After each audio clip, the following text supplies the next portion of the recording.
समुद्र में ड्रैगन को फंसाने का जाल बिछाया जा रहा है।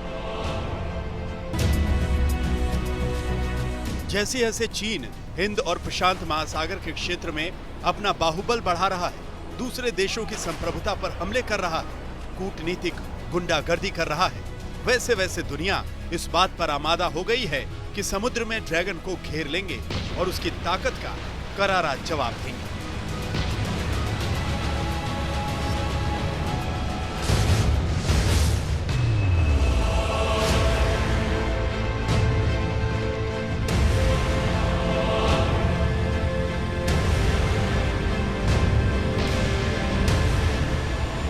चीन को किनारे लगाना, जरूरत पड़ने पर ठिकाने लगाना इस वक्त विश्व कूटनीति का पसंदीदा विषय है।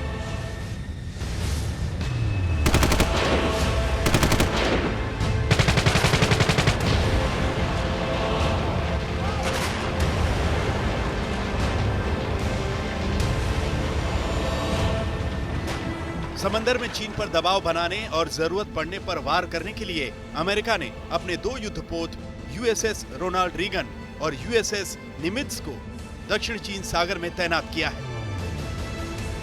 इसके बाद से ही इस क्षेत्र में तनाव चरम पर पहुंच गया है। ये दोनों युद्धपोत एयरक्राफ्ट कैरियर से उड़ान भरने वाले लड़ाकू विमानों की स्ट्राइक करने की क्षमता का लगातार आकलन कर रहे हैं। ये आकलन चीन के सामने उसी के इलाके में हो रहा है। जाहिर है ऐसे में ड्रैगन पर दबाव बहुत बढ़ गया है। यूएसएस रोनाल्ड रीगन और यूएसएस निमित्ज दोनों ही परमाणु शक्ति से lace multi mission aircraft carrier हैं। ये विशालकाय जहाज दुनिया के सबसे बड़े जहाजों में गिने जाते हैं और ये दोनों ही करीब 5000 नौसैनिकों को ले जाने की क्षमता रखते हैं।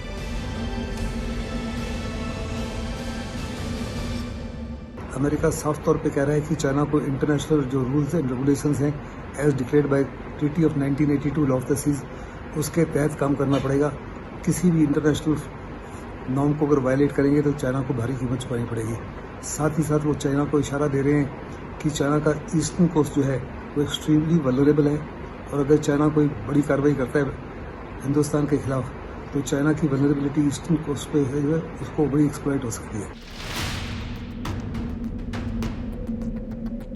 परमाणु शक्ति से लैस युद्धपोतों की इस तैनाती से साफ होता है कि अमेरिका अपनी शक्ति चीन पर आजमाने के लिए तैयार है। इससे यह भी पता चलता है कि अमेरिका और चीन के बीच तनाव किस हद तक बढ़ चुका है। इस समय अमेरिका एक मौका ढूंढ रहा है जिससे वो चीन की ताकत और प्रभाव को धूल में मिला सके।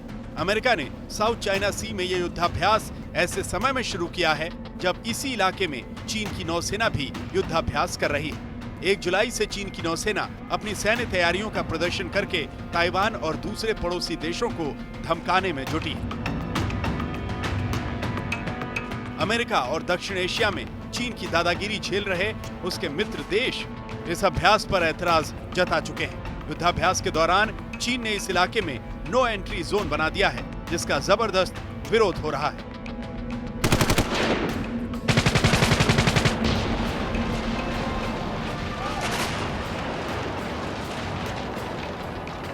तो अब विश्व के देशों को समझना पड़ेगा जो स्थिति कितनी गंभीर है और ये सही वक्त है चीन को चुनौती देने के लिए, क्योंकि चीन जब देखता है कि शक्ति उसकी छीन हो रही है और दूसरे देशों के बनिस्पत उसकी जो शक्ति है वो कमज़ोर है तो वो घुटने टेकता है।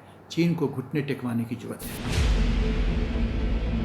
सिर्फ लद्दाख ही नहीं, चीन ने पूरे एशिया में ऐसे कई मोर्चे खोल लिए हैं और हर मोर्चे पर तनाव बढ़ा रहा है। चीन ने वियतनाम से लेकर ताइवान तक हर पड़ोसी देश के साथ टकराव और तनाव बढ़ाया है। चीन की इन हरकतों के विरोध में फिलीपींस ने फ्रंट खोल दिया है।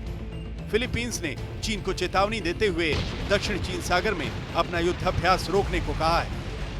साउथ चाइना सी में ऐसे टकराव पिछले कुछ महीनों में बहुत बढ़ गए हैं।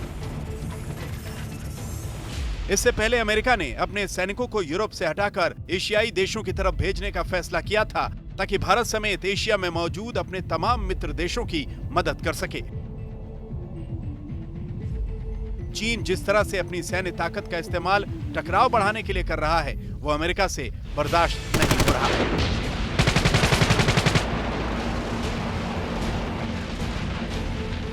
I certainly understand why India focuses on clashes along the line of control with China. To me, it suggests that it's similar to other Chinese behavior in the South China Sea, where they have announced that the South China Sea is now a Chinese province. प्रधानमंत्री मोदी ने कल चीन का नाम लिए बिना उस पर ऐसी चोट की है कि वो तड़पने लगा है। प्रधानमंत्री ने कहा था कि विस्तारवाद का दौर अब खत्म हो चुका है। इस बात से पीएम मोदी ने चीन की कमजोर नस दबा दी है। विस्तारवाद का युग समाप्त हो चुका है। ये युग विकासवाद का है। तेजी से बदलते हुए समय में विकासवाद ही प्रासंगिक है। इस समय पूरी दुनिया चीन के खिलाफ एक साथ आ रही है। समीकरण बदल रहे हैं। चीन के दुश्मन आपस में दोस्ती कर रहे हैं और चीन की परेशानी यह है कि इस समय उसके दुश्मनों की संख्या बहुत ज्यादा है। ऐसे हालात में अमेरिका के परमाणु शक्ति वाले एयरक्राफ्ट कैरियर्स का दक्षिण चीन सागर में तैनात होना अपने आप में चीन के लिए शहमात जैसा है।